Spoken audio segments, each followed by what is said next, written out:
യേശു ക്രിസ്തുവിൻ്റെ ആത്മീയ മക്കൾക്ക് നമസ്കാരം. നമ്മൾ ഇന്ന് ഒരു പുതിയൊരു വിഷയത്തിൽ നമ്മൾ ഇന്ന് ചിന്തിക്കുന്നത്, അതായത് എല്ലാവർക്കും സുപരിചിതമായ ഒരു വിഷയമാണ്.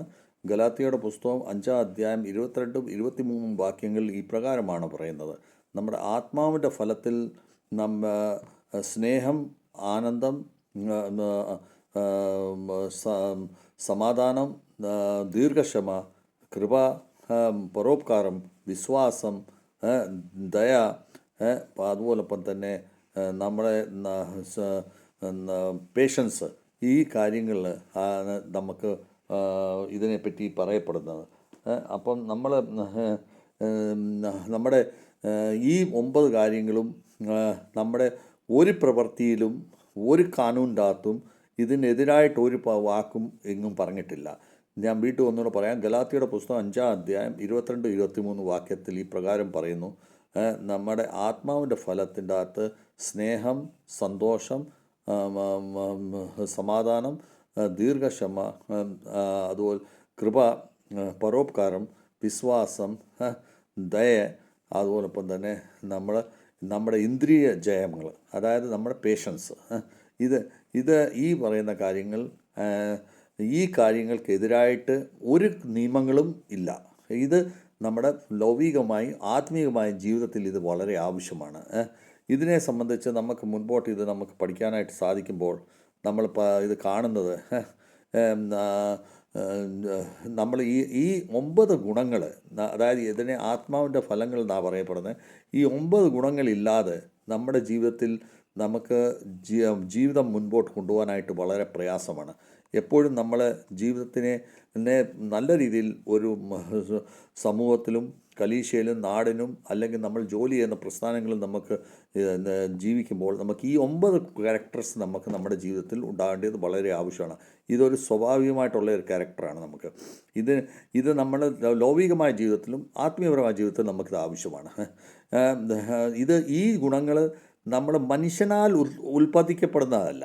ഇത് നേരെ മറിച്ച് പരിശുദ്ധാത്മാവ് നമ്മുടെ ഉള്ളിൽ വരുമ്പോൾ ഈ പരിശുദ്ധാത്മാവിൽ കൂടി ഇത് ഉൽപ്പാദിക്കുന്നതാണ്.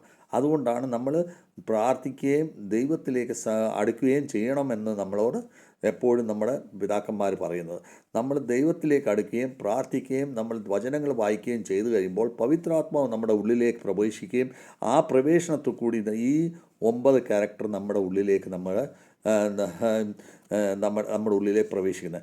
ഈ 9 ക്യാരക്ടറിനെതിരായിട്ട് ഒരു വ്യവസ്ഥകളും ഒരു നിയമങ്ങളും ഇല്ല.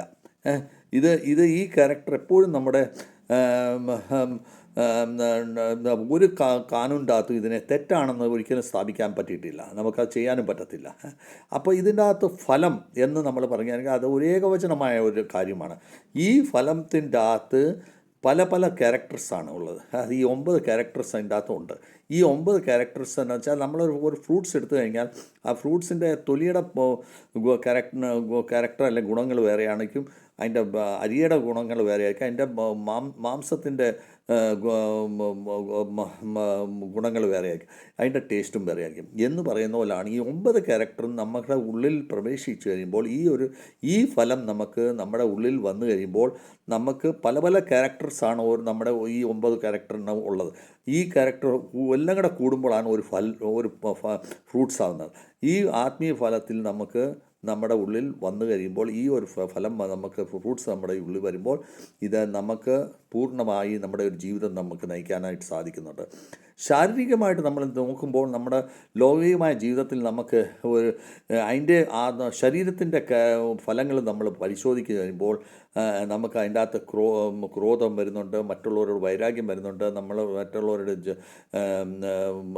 ദേഷ്യം വരുന്നുണ്ട്, മറ്റുള്ളവരോട് നമുക്ക് വഴക്കുണ്ടാക്കാൻ തോന്നുന്നുണ്ട്. അങ്ങനെയുള്ള ക്യാരക്ടേഴ്സാണ് നമ്മുടെ ശരീരപരമായിട്ടുള്ള കാര്യങ്ങളൊക്കെ.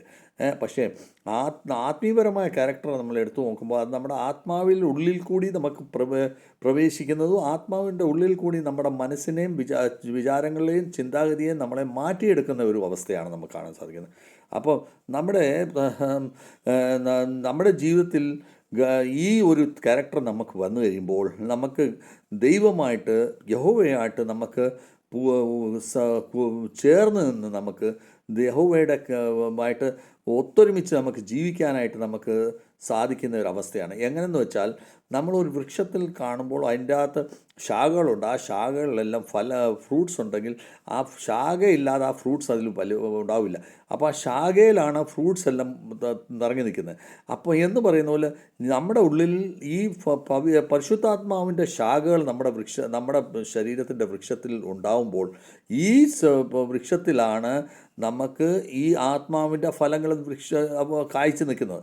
ഈ കായ്ച്ചു നിൽക്കുന്ന ഫലങ്ങളാണ് നമുക്കെല്ലാവർക്കും നമുക്കിന്ന് ജീവിതത്തിൽ വളരെ പ്രയോജനകരമായത്. ആത്മാവിൻ്റെ ഫലത്തിനെ നമ്മൾ പരിശോധിച്ച് കഴിയുമ്പോൾ നമുക്ക് ഈ പ്രകാരം കാണാൻ സാധിക്കും. സ്നേഹത്തിൻ്റെ ഫലത്തിൽ ഒരു സ്വാർത്ഥതയില്ലാതെ മറ്റുള്ളവർക്ക് ഇഷ്ടപ്പെടുക എന്നുള്ളതാണ് അതിൻ്റെ അർത്ഥം. ആനന്ദം എന്ന് പറയുമ്പോൾ നമുക്ക് അതിൻ്റെ അത് മനസ്സിലാക്കാൻ സാധിക്കും. നമുക്ക് നമുക്ക് എഗനസ്റ്റായിട്ടുള്ള പരിസ്ഥിതികളായിരുന്നാലും ശരി, നമ്മളെപ്പോഴും നമ്മുടെ ഹൃദയത്തിനെ ആന്തരികമായിട്ട് നമ്മൾ സന്തോഷിക്കപ്പെട്ട് നമ്മളിരിക്കണം, ആനന്ദിച്ചിരിക്കണം, സന്തോഷമായിട്ടിരിക്കണം. നമ്മുടെ സമാധാനപരമായിട്ടുള്ള കാര്യങ്ങൾ നമ്മൾ പറയുമ്പോൾ ഹൃദയത്തിനെ നമ്മൾ ചഞ്ചലിപ്പിക്കാതെ ഒരു സ്ഥിരമായ രീതിയിൽ നമുക്ക് ജീവിതത്തിൽ കൊണ്ടുപോകാനായിട്ട് സാധിക്കും. അതാണ് നമുക്ക് സമാധാനത്തിൻ്റെ ജീവിതം എന്ന് പറയുന്നത്. നമുക്ക് ദീർഘക്ഷമ എന്ന് പറയുമ്പോൾ പറയുന്ന ഒരു ഫലത്തിൻ്റെ ഒരു ക്യാരക്ടർ എന്ന് പറയുമ്പോൾ നമുക്ക് എത്ര കഠിനമായ സ്ഥിതിയായിരുന്നാലും നമ്മൾ അതിൽ സഹനശീലനായിട്ട് അതിൽ പിടിച്ചു നിന്നുകൊണ്ട് നമ്മൾ ജീവിക്കാനായിട്ട് പഠിക്കുമ്പോൾ ആ ക്യാരക്ടർ നമുക്ക് ഡെവലപ്പായി കിട്ടുന്നത്.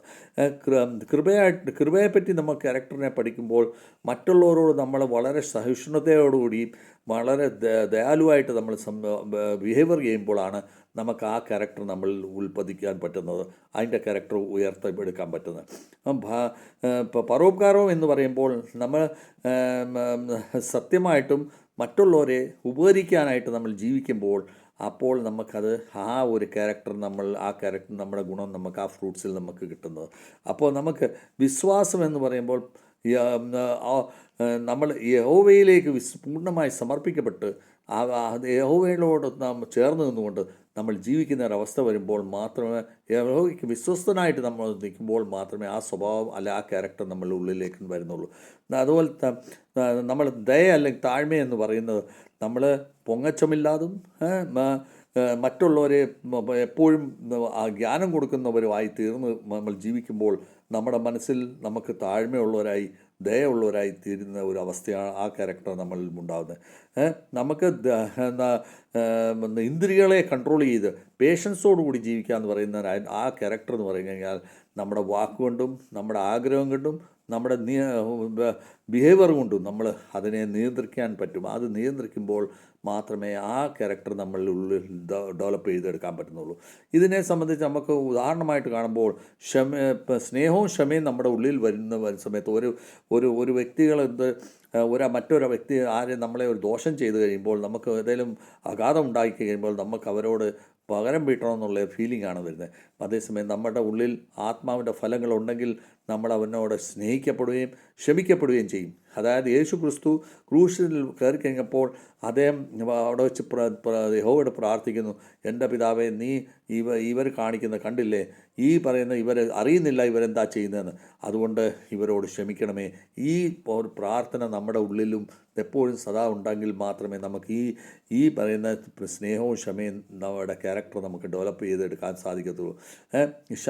നമുക്ക് സമാധാനവും ദീർഘക്ഷമയുള്ളവരായി തീരണമെന്നുണ്ടെങ്കിൽ വളരെ ബുദ്ധിമുട്ടിൽ നമ്മൾ പ്രയാസത്തിലും വിഷമത്തിലും നമ്മുടെ ആത്മീയ സാമ്പത്തികവും എല്ലാം ബുദ്ധിമുട്ടിൽ നിന്ന് ജീവിക്കുന്ന സമയത്തും നമ്മൾ വളരെ നമ്മളെ സമാധാനപരമായിട്ട് നമ്മുടെ യഹോവയിൽ നിയന്ത്രിക്കപ്പെട്ട് നമ്മൾ ജീവിക്കുന്ന അവസ്ഥയിൽ നമ്മുടെ എല്ലാ ജീവിത പ്രക്രിയയിലും നമ്മൾ അത് യഹോവയിൽ സമർപ്പിക്കപ്പെട്ട് ജീവിക്കുമ്പോൾ മാത്രമേ ഈ രണ്ട് ക്യാരക്ടർ നമുക്ക് എപ്പോഴും ഡെവലപ്പ് ചെയ്തെടുക്കാൻ സാധിക്കത്തുള്ളൂ. അതോടൊപ്പം തന്നെ നമ്മുടെ ദയയും പേഷ്യൻസും അതായത് നമുക്ക് നമ്മുടെ ഇന്ദ്രിയങ്ങളെ കൺട്രോൾ ചെയ്യണമെന്നുണ്ടെങ്കിൽ നമുക്ക് ഈ മറ്റുള്ളവരോ നമ്മളെ അപമാനിക്കുമ്പോഴോ നമ്മളോ കഠിനമായ ഭാഷകൾ പറയുമ്പോൾ നമ്മൾ അവരോട് സ്നേഹപൂർവ്വം നമ്മൾ പെരുമാറുകയും അതോടൊപ്പം തന്നെ നമ്മൾ അവരുടെ കഠിനമായ ഭാഷയ്ക്ക് ഉത്തരം കൊടുക്കാതെ നമ്മളത് ദീർഘക്ഷമയോടുകൂടി നമ്മൾ ശാന്തമായി നിൽക്കുമ്പോൾ നിശ്ചയമായിട്ടും ദൈവത്തിൻ്റെ സാമർഥ്യം നമ്മുടെ ഉള്ളിലേക്ക് വരുന്നു. അതുപോലെ തന്നെ പരോപകാരവും കൃപയും നമ്മുടെ ഇത് പൂർണ്ണമായിട്ടൊരു സേവനമാണ്. ഇത് മറ്റുള്ളവർക്ക് ആവശ്യമുള്ളവർക്ക് നമുക്ക് സത്യമായിട്ടും അവരുടെ ആവശ്യമനുസരിച്ച് മനസ്സിലാക്കിയിട്ട് അവർക്ക് വേണ്ടി സേവനം ചെയ്യാനായിട്ട് നമ്മൾ പോകുന്ന സമയത്താണ് ഈ ക്യാരക്ടർ നമ്മുടെ ഉള്ളിൽ നമ്മൾ ഡെവലപ്പ് ചെയ്യുന്നത്. ഇത് മറ്റുള്ളവരെ കാണിക്കാനല്ല, ഇത് നമ്മുടെ ഉള്ളിലേക്ക് നമ്മൾ കൊണ്ടുവരുന്നത് എപ്പോഴും നമ്മൾ ഉദ്ദേശിക്കുന്നത് വെച്ചാൽ ആ ക്യാരക്ടറിൽ കൂടെ മറ്റുള്ളവർക്ക് നമുക്ക് കാഴ്ചപ്പാടുണ്ടാക്കാൻ വേണ്ടിയാണ് അവർ. അപ്പോൾ ഇതിൻ്റെ അകത്ത് നമുക്ക് മനസ്സിലാക്കുന്നത് ആത്മാവിൻ്റെ ഫലം നമ്മുടെ റിലീജിയൻസിനെ അല്ല നമ്മൾ പരമായിട്ടല്ല നമ്മളത് ഉദ്ദേശിക്കുന്നത്. നേരെ മറിച്ച് നമ്മുടെ ജീവനെ മാറ്റിയെടുക്കുവാൻ വേണ്ടിയാണ്. നമ്മുടെ ജീവൻ ഉണ്ടല്ലോ, അതിനെ മാറ്റിയെടുക്കുമ്പോഴാണ് നമുക്ക് ആ ഫലത്തിന് പ്രയോജനമായി തരുന്നത്. അതേസമയം അതോടൊപ്പം തന്നെ നമ്മൾ ഇതിൻ്റെ നമുക്ക് ഈ ക്യാരക്ടേഴ്സ് നമ്മൾ മറ്റുള്ളവരിൽ കാണിക്കുമ്പോൾ നമുക്ക് കാണാൻ സാധിക്കുന്ന ഈ ക്യാരക്ടറിൽ കൂടെ നമുക്ക് മറ്റുള്ളവരുടെ ഉള്ളിൽ വരുമ്പോൾ മറ്റുള്ളവരെ നമ്മളത് പ്രദർശിപ്പിക്കാൻ തുടങ്ങും. നമ്മൾ ഓട്ടോമാറ്റിക്കലി നമ്മുടെ ഉള്ളിൽ നിന്ന് ആ ക്യാരക്ടറെ റിഫ്ലക്റ്റ് ചെയ്യാൻ തുടങ്ങും. ഈ ക്യാരക്ടർ നമുക്ക് റിഫ്ലക്റ്റ് ചെയ്യുമ്പോഴാണ് മറ്റുള്ളവർക്ക് മനസ്സിലാകുന്നത് നമ്മളിൽ ആത്മാവിൻ്റെ ഫലം ഉണ്ടെന്നുള്ളത്. അപ്പോൾ ആ രീതിയിൽ നമുക്ക് നമ്മുടെ ഈ 9 ഗുണങ്ങളും നമുക്ക് പ്രദർശിപ്പിക്കാൻ സാധിക്കുന്നുണ്ട്. ഇതിൻ്റെ അകത്ത് നമുക്കിത് പറയാൻ പറ്റുന്നത് സാരാംശത്തിൽ നമുക്കിത് പറയാൻ പറ്റുന്നത് നമ്മുടെ ഒരു ക്രിസ്ത്യാനികൾ എന്ന് പറയുന്ന വ്യക്തികളുടെ ഉള്ളിൽ ഒരു യേശുക്രിസ്തു രാജ്യം വരണമെന്നുണ്ടെങ്കിൽ നമ്മുടെ സ്വഭാവത്തിൽ മേളിൽ പറഞ്ഞ ഈ ക്യാരക്ടേഴ്സ് മൊത്തം നമ്മുടെ ഉള്ളിൽ കയറണം. ഈ ക്യാരക്ടറിൻ്റെ വൃക്ഷത്തിൻ്റെ ഫലം 9 ഫലവും നമ്മുടെ ഉള്ളിൽ വന്നു കഴിയുമ്പോൾ നമ്മൾ യേശുക്രിസ്തുവിൻ്റെ ഒരു വലിയൊരു പ്രചാരതന്ത്രമായി മാറും. യേശുക്രിസ്തു എന്താണ് നമ്മളെ പഠിപ്പിച്ചത്, എന്തിനു വേണ്ടി ത്യാഗം സഹിച്ചു, എന്തിനു കുരിശാരോഹണം നടത്തി, ഇതെല്ലാം നമുക്ക് മനസ്സിലാവുകയും ചെയ്യും. അത് മറ്റുള്ളവർക്ക് സ്വയമായിട്ട് മനസ്സിലായി ആ ക്യാരക്ടറിൽ കൂടെ മറ്റുള്ളവർ നമ്മുടെ പ്രചാരം സ്വയമായിട്ട് മനസ്സിലാക്കാനായിട്ട് തുടങ്ങും. അപ്പോൾ നമ്മളോട് അവരെ ആകർഷിക്കുകയും യേശുക്രിസ്തുവിലേക്ക് അവർ തിരിയുകയും ചെയ്യും. അങ്ങനത്തെ ഒരു ജീവിതം നമ്മൾക്കുണ്ടാകട്ടെ എന്ന് നമുക്ക് പ്രാർത്ഥിക്കാം. ഈ 9 ക്യാരക്ടറും എങ്ങനെ ഒരു ശാഖയിൽ ഈ ഫലങ്ങൾ തൂങ്ങിക്കിടക്കുന്നു, ഫ്രൂട്ട്സ് തൂങ്ങിക്കിടക്കുന്നു, അതുപോലെ തന്നെ ഈ പവിത്രാത്മാവിൻ്റെ ശാഖകൾ നമ്മുടെ ഉള്ളിൽ കൊണ്ടുവന്ന് അതിനെ സ്വീകരിച്ചിട്ട് ആ ശാഖയിൽ നമ്മൾ ഈ 9 ക്യാരക്ടറുള്ള ഫലം നമ്മൾ നിറയ്ക്കണം. ആ നിറച്ചെങ്കിൽ മാത്രമേ നമുക്ക് നമ്മുടെ ശരീരവും നമ്മുടെ ആത്മാവും എപ്പോഴും നമ്മുടെ ജീവിതത്തിന് പ്രയോജനകരമായി തീരും. സമൂഹത്തിനും കലീശയ്ക്കും നാടിനും വീടിനും എല്ലാവർക്കും അത് പ്രയോജനകരമായി തീരും എന്നുള്ളത് പ്രത്യേകം വ്യക്തിപരമായിട്ട് നമുക്കത് വീഴുമെന്നുള്ളത് സംശയമില്ല. അത് അങ്ങനെ പോകുന്നവർക്ക് നല്ലൊരു കുടുംബത്തിൽ മാത്രമേ ഉന്നതിയും വികസനവും ഉണ്ടാകത്തുള്ളൂ. നമുക്ക് അനന്ത ജീവിതത്തിലേക്ക് എറ്റർണൽ ലൈഫിലേക്ക് നമുക്ക് കയറാൻ സാധിക്കത്തുള്ളൂ. അങ്ങനെ അതില്ലാത്തൊരു ജീവിതത്തിൽ നമുക്ക് വളരെ ബുദ്ധിമുട്ടും പ്രയാസവും നമ്മൾ അനുഭവപ്പെടും. അതുകൊണ്ട് എപ്പോഴും ഈ 9 ഫലങ്ങൾ സ്വീകരിച്ചുകൊണ്ട് നമ്മൾ ജീവിക്കട്ടെ എന്ന് പ്രാർത്ഥിച്ചുകൊണ്ട് എൻ്റെ വാക്കുകൾ ചുരുക്കുന്നു. God bless to all.